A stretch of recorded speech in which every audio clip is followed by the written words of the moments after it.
আসসালামু আলাইকুম। আজকে আমাদের সোনালী মুরগির বয়স ৫ দিন।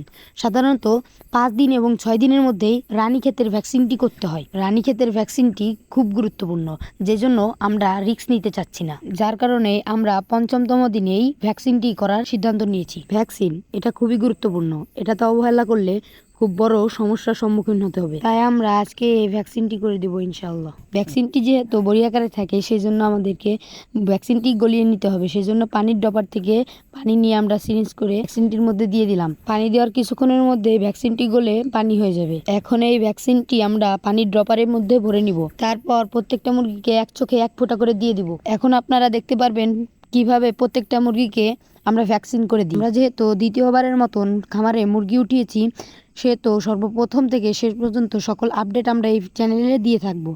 তো সবাই চ্যানেলটিকে সাবস্ক্রাইব করে পাশে থাকবেন। কারো যদি সোনালী মুরগির সম্পর্কে ভালো জ্ঞান থাকে, তাহলে আমাদেরকে কমেন্ট বক্সে পরামর্শ দিতে পারেন। আমরা চাই অনলাইনে আমাদের একটা পরিবার গঠন হোক, যেখান থেকে আমরা উন্নত মানের পরামর্শ পাবো। যাই হোক, আপনারা এখন দেখতে পাচ্ছেন কিভাবে মুরগিগুলোকে আমরা ভ্যাকসিন করছি।